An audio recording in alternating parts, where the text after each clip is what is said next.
The following audio is via a Skype call. Welcome to Talk Cosmos, the show where Sue Rose Minahan and guests unveil astrology's ancient archetypes that continually build the collective experiences in our unconsciousness. Get ready to find your free will from your roots in the stars.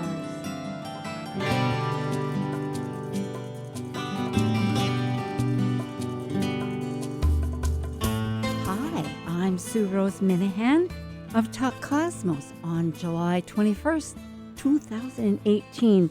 And to remind, Talk Cosmos asks, what seeds do we grow? What are the intentional roots and meaningfulness of the astrological archetypes?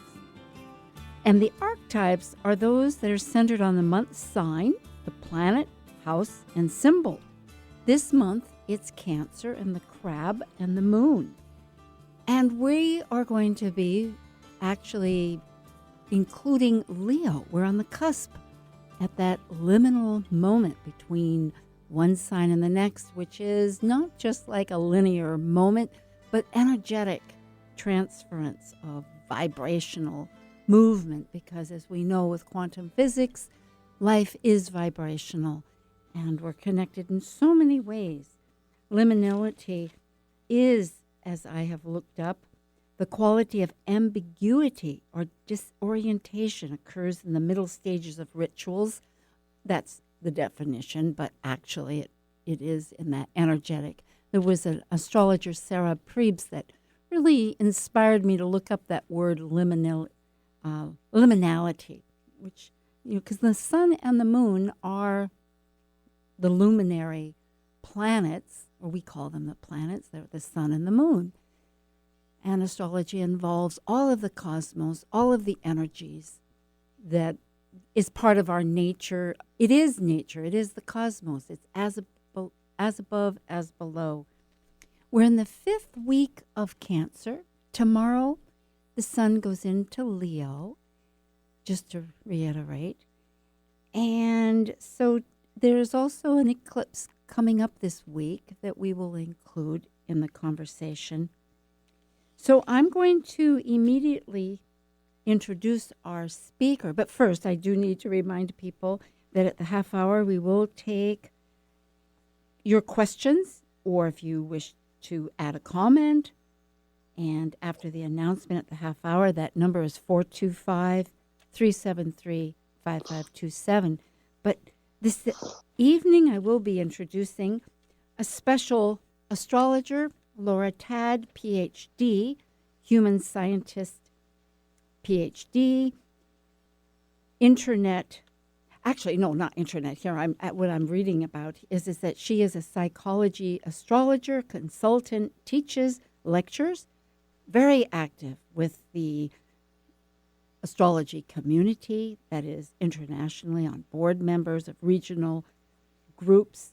She blogs. She's on the well-renowned magazine, Mountain Astrologer, and currently writing an astrology book as a parenting tool, which will be the focus somewhat of our conversation tonight. And Laura's site is Mythic Sky, which is on our site, Talk Cosmos. If you Google that, you can reach Laura. And Laura uses compassion and humor to actualize your greatest potential rather than for your personal growth rather than prediction. So with this said, I welcome thoroughly. Hi, Laura. Thank you, Sue. It's good to be on. It is indeed. So fascinating, this entire concept of, well, parenting, but it did remind me that between Cancer and Capricorn, at the IC, and the MC, and for those non-astrologer, that's the root of the chart with the higher. Yeah, the Latin media colloquia, right? So it's middle sky, top of the sky is is MC, right? And so Ilia colloquia, bottom of the sky. Yes, and so those are our parental roles, and then with Leo, roles are a very prominent part of Leo. So there is this interesting dialogue, or not dialogue, but this combination of energies. But for parenting, I was thinking how, of course, as a child, we learn about our parental roles so that we can become that role ourselves. That's the ideal, anyway. Yeah. Well, and I mean, the parenting, it's the astrology as a tool for parenting is a complex conversation. But it's also looking at just the parent-child relationship at whatever age we are, right? As adults, we're still often in similar psychological imprinting and interplay with our parents as we were when we were 15, because the synastry, the way the two charts overlap and compare mathematically has not altered no matter how old everybody gets. And there's maturation, and so there's ways in which maybe we can engage with challenging parts of the astrology that is more beneficial, but the synastry is the synastry is the synastry. That's for the lifetime of the two individuals. And there's endless unpacking that can happen with it to me. Well put. Unpacking. Yeah. So true. And further, as you have, it isn't our conversation, as we both know, but I just love the entire focus of the fact that you're bringing into this perspective that the moment the child, and so I'll let you expound, but I'll mention that the moment the child is born is that moment of that the adult was experiencing, and it's this constant relationship.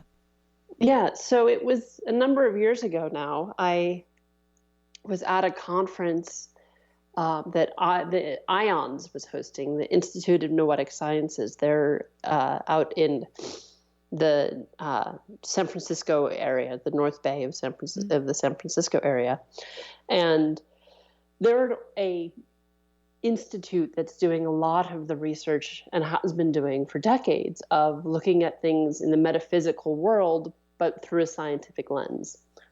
They've done studies, of hooking Tibetan monks up to EKG machines and measuring what's going on in their body and going, okay, they're not just sitting there. Something's happening because the machines are registering that it's something more than rest.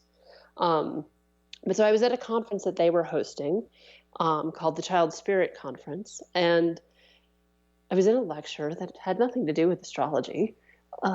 When suddenly I had this epiphany aha moment of our charts are the transits our parents were experiencing when we were born.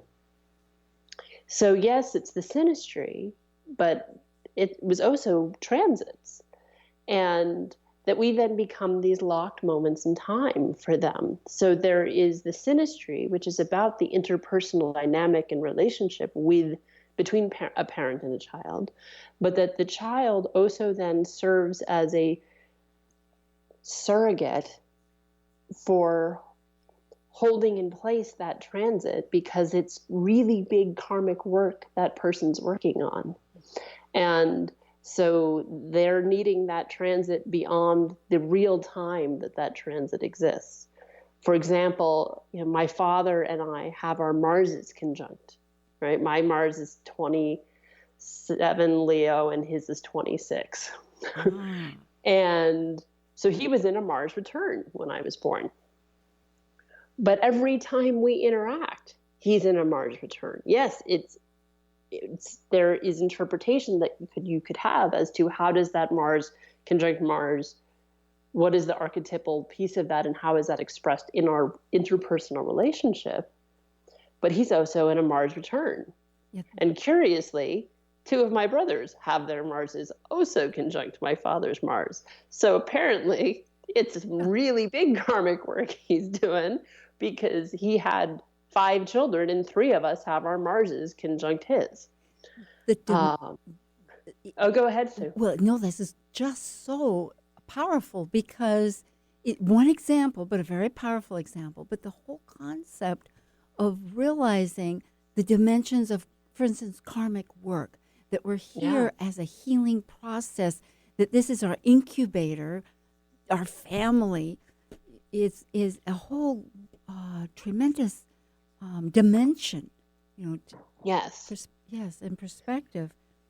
Well, and part of how I've come to really see that more in the karmic sense is actually in some ways even more recently with wanting to do more research, because I've found so little out there around blended families. And, we talk about, moon can be mother and sun is father or Saturn's father, but where are step parents? Yes. How does that dynamic show up when it's such an enormous part of our percentage of our culture at this point, at least in the West, the number of blended families, the number of stepchildren, of half siblings, of step siblings, step parents, and seeing how for somebody who becomes a step parent, how that stepchild's chart aspects them, even though they didn't know that being when they were under those transits. They were still the step parents still lived through those transits. Those transits happened whether they were aware of that child being born or not. But then in meeting that child, maybe a decade later, 2 decades later, that transit's brought back into their life suddenly. It is a healing. I personally experienced being a step parent, and it wasn't official. I was actually in a common law type relationship for many, many years, and but raised these children in that effort with this relationship through their formative years until they were out of school, actually. I mean, high school or into college. And reflecting on it, thought of so many concepts. One was gratitude, really, for having the learning prospect, because it essentially being around children and the dynamics between your own self and the child is just so extraordinary without, to experience. But also just that whole facet. I haven't really looked at the charts because I'm thinking what you're saying. There was so much healing. And Sure. What you're saying is actually true. It brings in sort of the miraculous, I guess it would be synastry of just life, just the creation. Right. Well, right. And so there's the synastry you have with your stepchildren, and that is reflective of the karmic work you may have together as souls. And you can extrapolate out of that they facilitate an opportunity for you to do karmic work that is bigger than just the karma you have with them that is found in the synastry. Exactly. I agree with that. I personally felt, there was that archetypally it may be the archetype doesn't change, but it's not just about them. No. It's not just it's about... like they're conduits. Yeah, exactly. Yeah. Conduits or surrogates. They're holding the space for that karmic work or we all do that, right? For people. It's like we bring that in. It's like I work with clients, and if they have, I've got a couple of clients there, it's like, they've got no earth. Okay, well, how does somebody who has not a single planet in an earth sign get grounded? That's pretty tricky because there's nothing for them to pull upon. It's such a foreign archetype to engage with. And some of it is, okay, yes, they can physically engaging physically with the tactile world helps them, but also saying, okay, so you just need a lot of earth people in your life. They help you. Ah, yes. They can, right? And so it's like you bring that in, you find compliments, exactly. That compliments, and that people can be that for us sometimes when we don't have that at our disposal for a tool set. And so that's part of how this parenting and child piece has developed for me.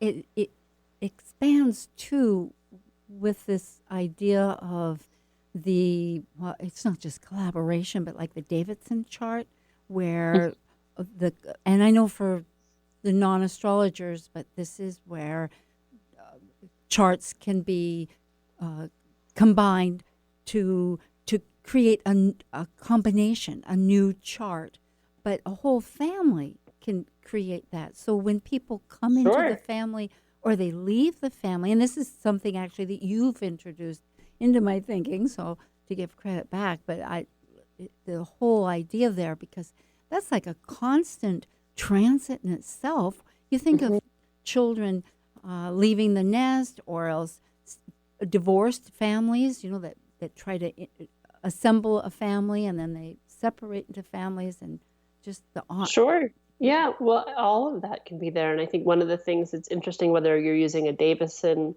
or the composite, which is just two different ways of calculating the charts, that a Davison is finding the day that's in the middle between the two people.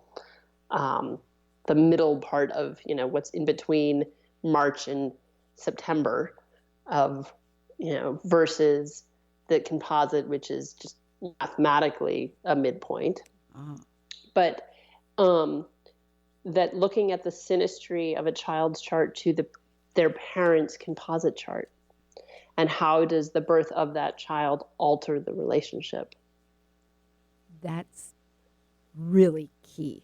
This excites me to no end. It's because it gives form. It gives form that's metaphysical, but there's something tangible about that. It's not just in your brain where you realize that these energies are being interjected, but you can actually look at it and with a composite and realize that with each new pregnancy or each new child, whether it's adopted, and I guess it wouldn't make a difference, would it, if it was? No, I mean, that's where I've been doing more and more sort of observation for myself and looking at stuff, is that with blended families and seeing that the patterns hold up, these huge shifts that the stepchild brings into a dynamic, right? Where this couple's not the couple that is not both biologically related to a child.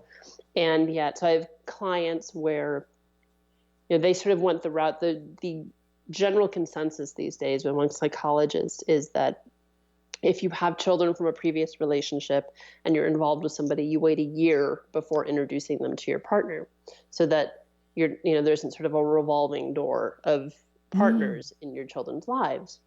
And so I have clients who they, sort of following that protocol for the most part, he waited a year before the father waited a year before he introduced his children to my client. And very shortly after he did, he then got custody. And in their composite Mars is exactly square his child's Mars, within like half a degree. And so it radically changed the direction the kid coming into the relationship suddenly radically changed the direction of the relationship. But this was a step kid. This wasn't, so the relationship changed as soon as the kid was brought into the dynamic, right, even though the child actually predates the relationship. Yeah. So it absolutely can hold up in terms of adoptive, and stepchildren. And that's where I think that there is some more work that I think would really benefit the astrology community, is that there isn't much that's out there that's really specifically pointing to adoption and blended families, and where does that, I've talked to a couple people who I know who are adopted, and how, that are astrologers, and trying to unpack that for myself, of where does that birth trauma show up at the same time that maybe your adoptive parents were fabulous and supportive and loving and constant support sources of nurturing. And yet there's this trauma of your birth parents not being there.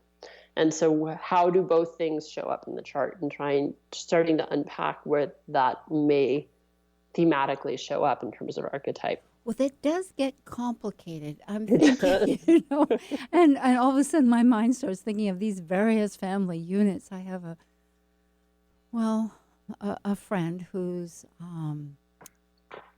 son-in-law was adopted, And then when he married, his birth parents surfaced, and it turned out that they were still friends. They had never married, and they both had families. So now his children have, this is my friend's grandchildren, have 3 sets of grandparents. Well, 3 or 4, how many? Anyway, a lot of a lot of them, right? And it's just the multiplicity expounds. So I suppose really, well, then my brain flashes to the idea, okay, the holidays. So let's say children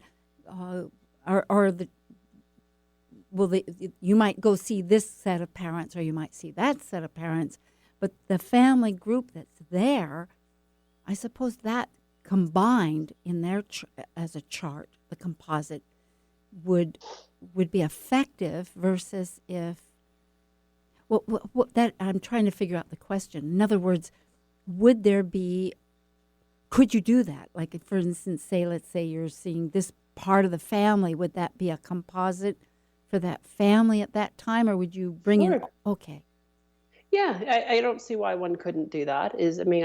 I grew up with my parents divorced when I was a child, and so I've got the family unit that's my mom and my brother and my stepdad, and the family unit that's my dad and my stepmom and their kids. And both are it's all my family.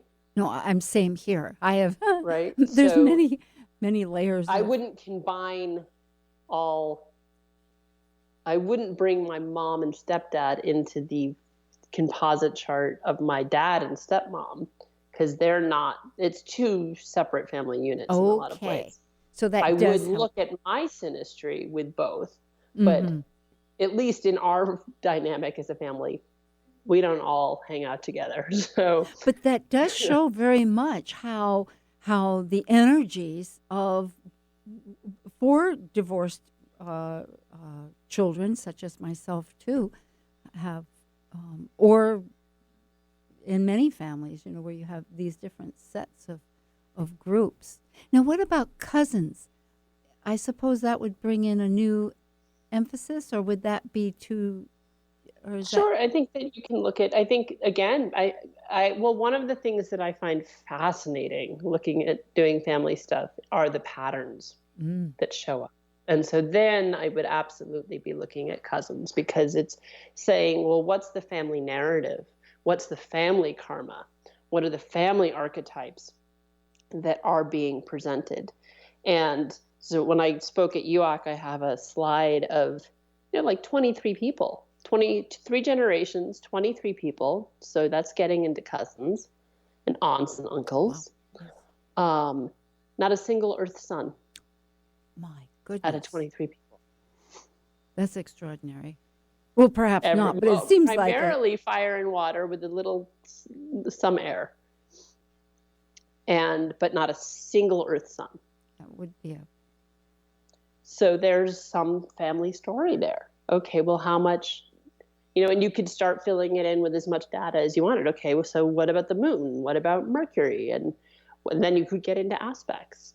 Or one of the other things I found, just looking at half of that, a part of that family, just looking at like 11 people of that 21, but looking at 3 generations, and out of 11 people, 9 of them, I think I was telling you this when we were chatting the other day, 9 of them have either a Scorpio Taurus nodal axis or a 2nd, 8th house nodal axis. Their nodes are in the 2nd and 8th house. We were discussing this, which really begins to think about resources and the exchange of resources. Right. That whole. So for this particular family, there's some really big archetypal story and family karma around resource, right? That both Scorpio and Taurus are linked to resources, right? Taurus being personal resources, Scorpio being shared resources, as is the 2nd and 8th house. Yeah. Which reminded me that in my own family, there is this repeating nodal emphasis, or various energetic of another axis, which is Leo Aquarius. They get reversed nodes. Sure, right. And now, I mean, that shows up with this family is the grandfather was Scorpio Taurus. The grandmother was Taurus Scorpio.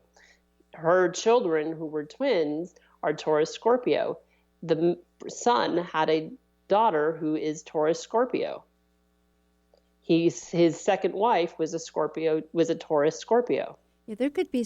This is a really important feature to present, as you say, for astrology, because we're in relationship. We have a reason why there's so many purposes to realize, but one of them is our connection with our family, and to see, as you say, the pattern that is evident, to see how it could be coming up.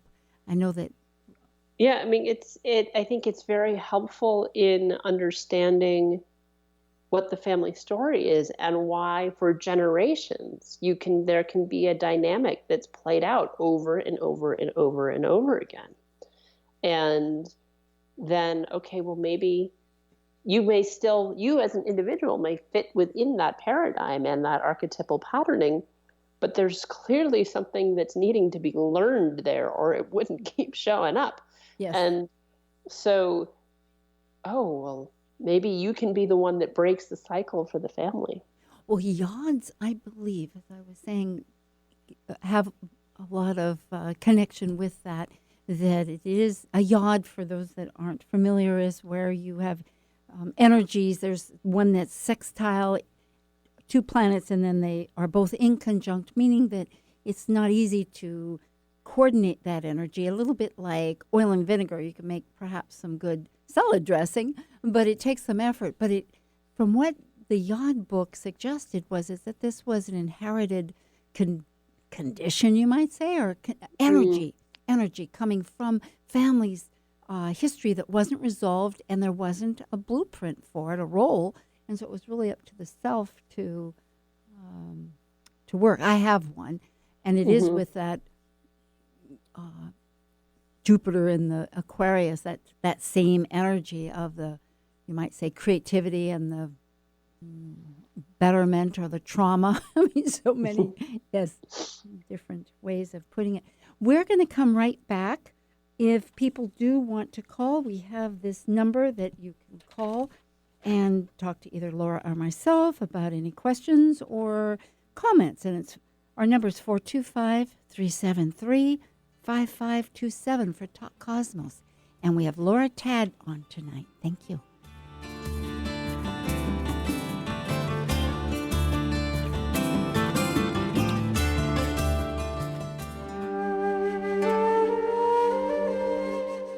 While we take a break from this week's edition of Talk Cosmos, let's take a look at this cycle's archetype. Currently, we are in the period of Cancer. By leaving a cycle based on connecting mental communication to the external, the energy of Cancer involves emotions, which create our personal story through our emotional associations and attachments. As a cardinal water sign that is nurturing, Cancer needs to process emotions in one's own internal rhythm of cycles in order to complete an evolution. Hello, this is Catherine Zumstein of EarthSkyAstrology.com, and you're listening to Talk Cosmos on Alternative Talk 1150 AM, where we discuss the meaningfulness of our roots in the stars. Hi, everybody. Thank you for listening. Laura Tad, Ph.D. with Mythic Skies, is with us tonight. And we're talking about Cancer and Leo, that in-between time with parenting. And if you are calling in, fine. Otherwise, we will continue to yak and talk. And there's a couple of things. We will be talking about the eclipse, but also water. Oh, twins. That's what I had so many thoughts. All right. It's a weekend workshop for sure, talking about this stuff. Yeah. So your question about twins. Yes. Actually. I mean, my father's a twin, and I think he happens to be 20 minutes younger than his sister, so their sons are actually in different houses. So that does make them a little more distinctly different, and their astrology a little more distinctly different. But what I have seen, I mean, part of what I like for myself, having that resource of having twins in my life and being able to pull upon that as example, is that while astrology reveals a lot of information, it doesn't tell us the gender of the individual. It doesn't tell us their race or their sexual orientation or their gender identification. And so all of that colors how the chart's lived out, right? So my dad has a twin sister. And by virtue of him being a boy and her being a girl and them being born in the 40s, they were raised entirely differently. And even though they're twins, right? But what was expected of a boy born post-World War II, 1940s America, versus a girl was really different. And so the archetypes are still there, but they're played out differently. They're lived into differently because of external factors.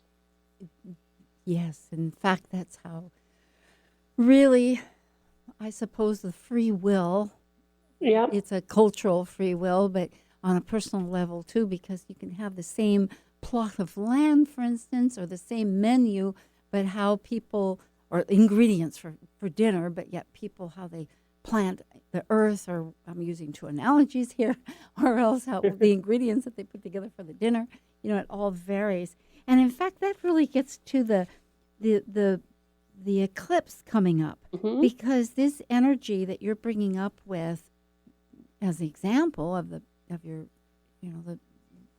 a girl and a boy, a male and a female being born, because with the eclipse, I'm trying. Oh, I'm looking at my mother's chart, not the eclipse chart, but it is a full moon, and it is 4 degrees Aquarius and Leo, South Node in Aquarius with Mars. They're attached, so there really is, with the moon, in the north with the sun. So there is somewhat this feminine and this masculine energy that's been rather consistently over the last couple weeks with Venus. Venus isn't really involved. No, but I think the Mars retrograde is part of that. That there's Mars is often thought of as more yang, right, and more masculine and directive of energy, and yet retrograde motion is more receptive and inward and reflective. And so you have the most sort of masculine, or one of the most masculine archetypally planets in the sky operating in a more receptive manner because it's retrograde. So that, I think, is also indicative of that yin-yang male-female energy. Yes. And that it's in Aquarius, which is sort of the nebulous non-gender, there's a both and with Aquarius as an archetype in a lot of ways, right? It's not really sort of masculine or feminine. Objective. And then plus Uranus is square it. And by square, for those folks, that means energy is, it's 90 degrees, because everything is mathematical here. But with Uranus in Taurus, come to think, that also gives more of that yin type, Taurus being yin.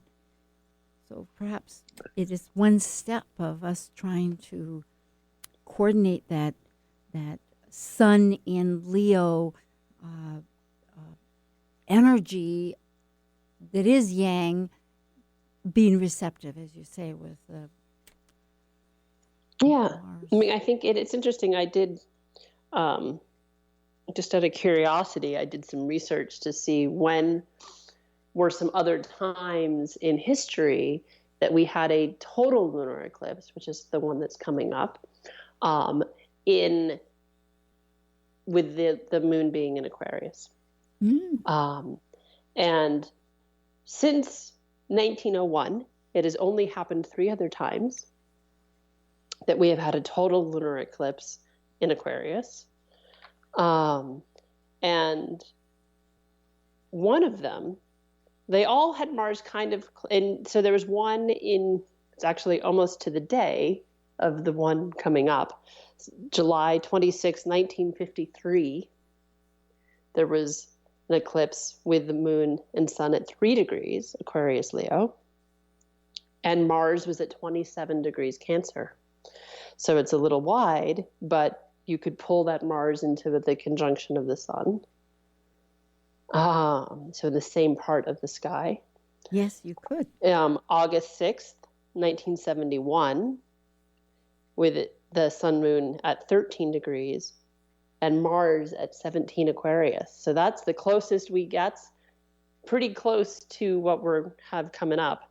And then August 16th, 1989, at 24 degrees, Aquarius, Leo, and Mars at 8 degrees, Virgo. So that's a little wide to bring that in to me, but it's curious that in 65 years, this is only the 4th one, and Mars was in play with all of them, kind of. It is significant, and particularly remembering that Mars is closest. Well, right now it is 1 minute shy of the longest maximum total eclipse. I think it's 1 hour and 47 minutes is maximum, which was almost within just a few various seconds in 1971. But this one, I think, is 1 hour and 46 minutes, which is still very close. Yeah. So, but it's it's also close to the Earth. It's instead of 140 million plus minus miles, it's 40,000 or 40 million. I should get my numbers straight, but it is like 1/3 closer. Well, that's right. I mean, that's part of why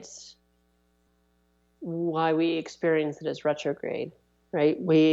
Planets appear retrograde when they're closest to the Earth.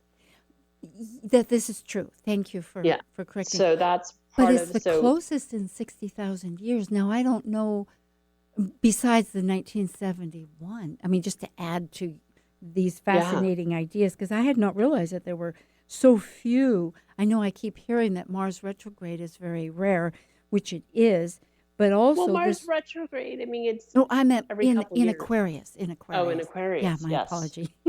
Yes, but it is fascinating to think that Mars has been in several. It's been tied into the eclipses, the total lunar Aquarian eclipses for a century, or for 65 years. But there wasn't a Aquarius eclipse in the 20th century prior to 1953. So, you could say I didn't go back to the 19th century to see when the one was previously. But, no, Laura, I think it's great. Yes. But so in over 100 years, we've had 4. And Mars is pulled into all of them. For the United States, and looking at this chart, it is fascinating because not only is our south node 6 degrees Aquarius, which right now we've had a nodal return. Just passing over that. But our moon, yes, and when you mentioned these other eclipses from the past, like 1989, you were saying it was 24 degrees. Our moon, the United States moon, is 27 degrees Aquarius. So, without looking at the rest of the chart here, but I am thinking that it is significant how... Well, that was when 1989 was Gorbachev pulled down the wall, right? Am I remembering that? I'm sure you're right. Correctly? That could well be. right? The official end of the Cold War, which is kind of interesting given what's going on politically at the moment. Yeah, there are these themes that to remind our audience, as astrologers are aware, but it is a theme that picks up on a new, like a sequel, and not that it'll go in the same direction, but it has some elements. So yes, that's a good reminder. And I did look in 71 to see what that might have been about. And it was interesting. There was the Apollo 13 got back to, or 15, I think it was, Apollo 15, got back to Earth the day after the eclipse, which was interesting. Yeah, so it would have been after the eclipse. It was November 9th, 2009 was when the Berlin Wall came down.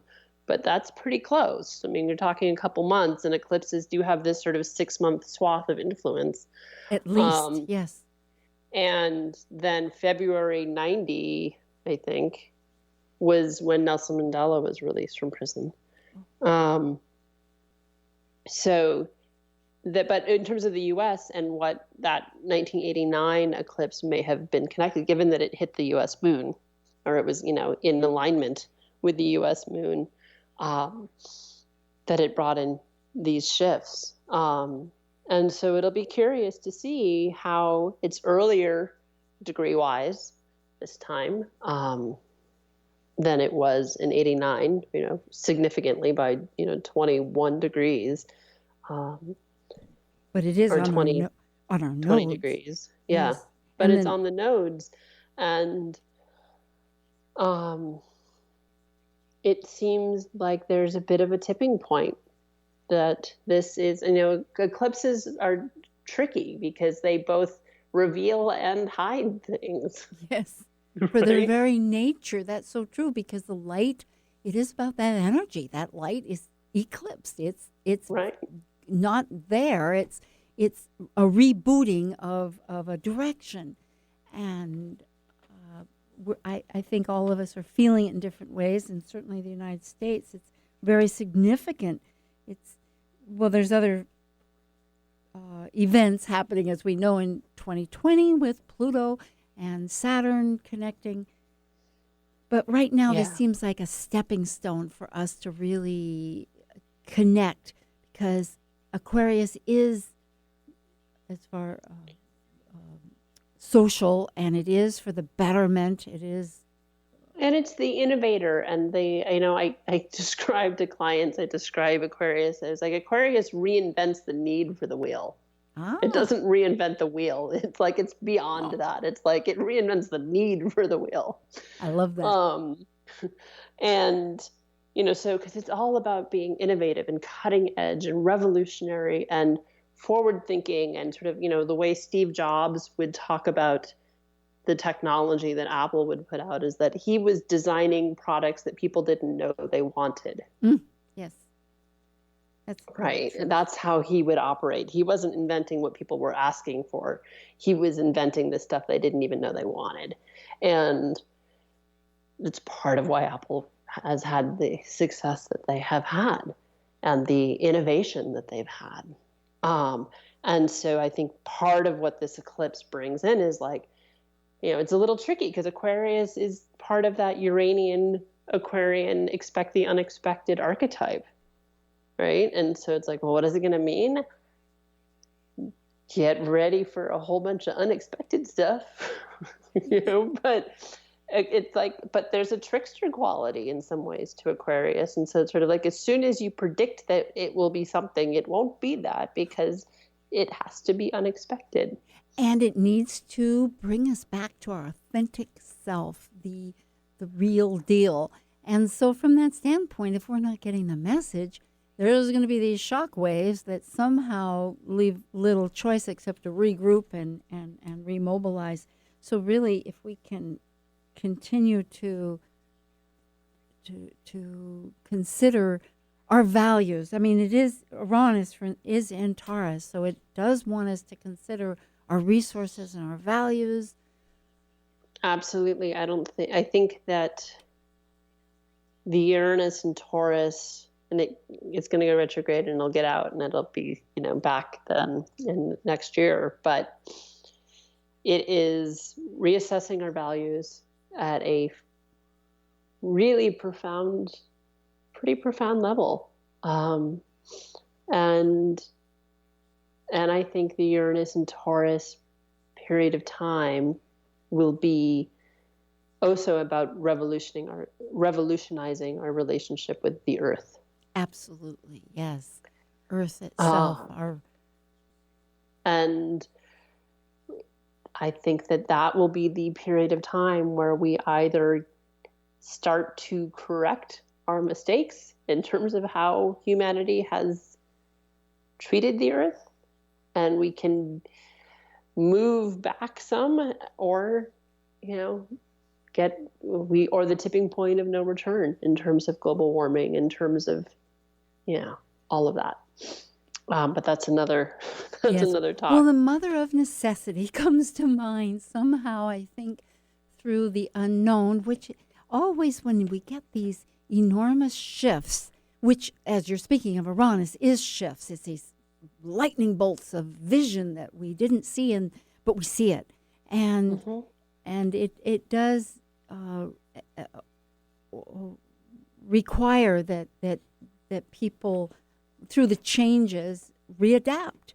And I'm thinking right now, just with this full moon, which is between the moon and the sun, which is exactly what we were talking somewhat with tonight, because we're still in the sign of Cancer, and tomorrow is Leo, and of course the moon represents Cancer and the sun represents Leo, even though the moon happens at the full moon to be in Aquarius.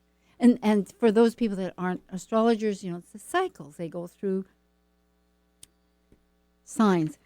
But the point is that in many ways, the full moon will be, I would think, asking us to adapt to our parental child self. There's always that parental child. Would you say with a full moon? I hadn't thought of that before, but it is between. There's something. Well, I don't know. I mean, I think the moon in Aquarius, there's a piece around revolutionizing coming up with new ways of how we are emotive, right? Innovative emotional expression with moon in Aquarius. How to, I think there's a couple signs that often get misunderstood with the moon when people are born with it, right? Moon in Aquarius is similar, I've found, to Capricorn moons, are misunderstood as to how sensitive they are. Yes, I agree. They just don't necessarily know the usage of emotion, because it's more of a looked upon objectively rather than just experienced and expressed. Would you? Well, and I think for the Aquarian moon, there's this, they're feeling things for the world, right? It's like this collective emotion, because Aquarius is the humanitarian. It's concerned about humanity. So it's harder to have a one-on-one emotional exchange when you're emotionally concerned about every human being on the planet. And so there is a collectiveness to the moon in Aquarius. How are things going to affect humanity? And in contrast to Leo, that's so self-oriented. Beautifully put, yes. And I think that's part of this eclipse. That's part of this, okay, are we going to be self-focused or collective-focused? Yes. Is it going to be me and what I want and what I need and what's right for my little world and my immediate circle and who I can see? Or are we going to have to think collectively and think globally and be concerned? Well, globally? They do bridge, because Leo is so and I'm saying Leo, the sun, and it's so magnanimous. It generous and giving and loving. There is that energy, of course, and then again, there can be that shadow, whether it's for self or others. And the moon, although it is in Aquarius, can be tribal. It's like my own. And so it's Mm-hmm. like, is that tribe going to be in my own little clan, or is it going to be the whole of humanity? There's all these, which I suppose is really going back to Uranus in Taurus, which is the values. You know what? Mm-hmm. Yeah, I think that there's a piece of that, and I think it's pulled. Uranus and Taurus is pulled into this eclipse, right? You can't sort of not bring in that square. And I wrote an article for the Mountain Astrologer a few years ago, where I spoke about how the gift of squares, that squares hold the tension between archetypes, that and really with the eclipse it's a T-square, but that sun in Leo, which will be there long after the eclipse is done, it'll still, it can't go too far into the egoic self-centeredness, because that Uranus and Taurus, it collides with that Uranus and Taurus. It's like, but what do you value? This isn't in line with your value system. You need to revolutionize things. Mm-hmm. It holds that tension that keeps, and that Uranus and Taurus can't be as stuck potentially, because the Leo wants to play. The Leo wants creative outlets and expressions, and can't just sort of stay stagnant. So it can hold that tension. But really, with the eclipse in Uranus, we're dealing with a T-square, yes. Right? So because it's squaring both the sun and the moon. And so the release out of the tension of a T-square is its polarity point, the opposite, right? 180 degrees away. So looking towards early Scorpio. On a wide, that's absolutely right. This tension, in that sense, well, it's very wide with Jupiter. Jupiter is moving. Well, I mean, it's still T-square, I guess, to the eclipse, though. I mean, to the nodes, 3 degrees. That's 10. So it's a wide. So yeah, I mean, Jupiter's gonna fly now that it's direct. I mean, because it's completely out of Scorpio by November, so it's not even halfway through Scorpio, and it's going to be out of Scorpio in a few months. And throughout the conversation tonight, I like the reminder that you're bringing in, like, for instance, you were holding the square of the tension of archetypes. In other words, it's not just a passing, but it's a real statement of connection that needs to be for resolution. And it reminds me too, with the parental, going back to the earlier part of our conversation about the chart that each person brings in is their personal statement of everything that they're coming in for soul growth as one perspective, but also from that dialogue, that building block, you might say, between the parent or the parental energies and the child, but both have these ongoing stories or Sure, absolutely. Yeah, I mean, that's where I work with adult children, adults, and looking at their parents' charts and their relationship and the synastry that's there, and going, okay, this is the dynamic. It's always present. It's always there. The challenge with astrology sometimes is like, we have free will, right? Yeah. Sometimes it sucks that we have free will. It's really a lot about free will.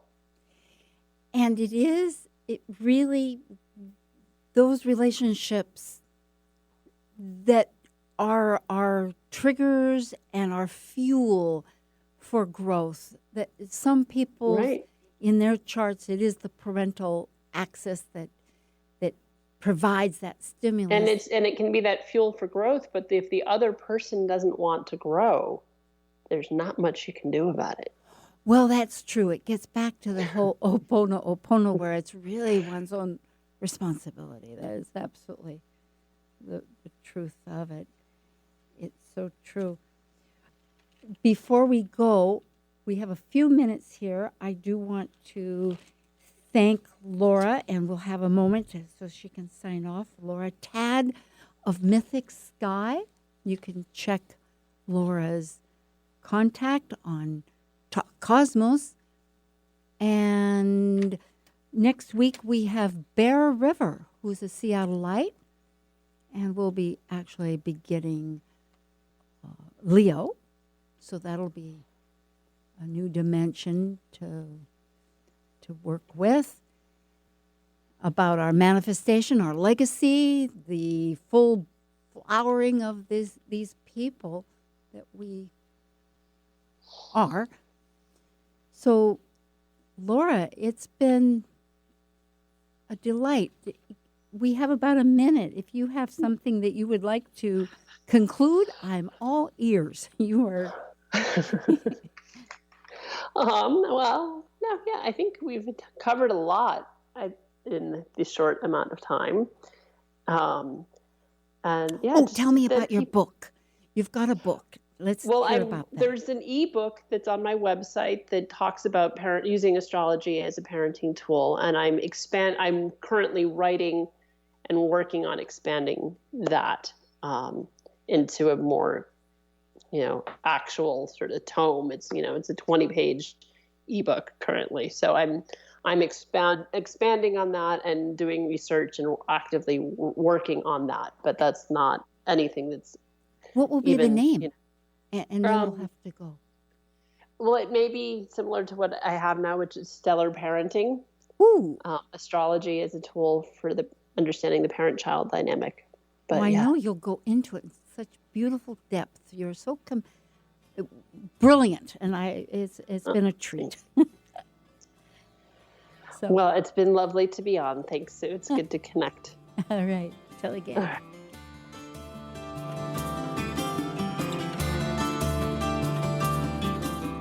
Thank you for listening to Talk Cosmos, the show where Sue Rose Minahan and guests unveil astrology's ancient archetypes that continually build the collective experiences in our unconsciousness. Be sure to tune in next Saturday at 6 p.m. to continue finding your roots in the stars. The preceding audio was via a Skype call.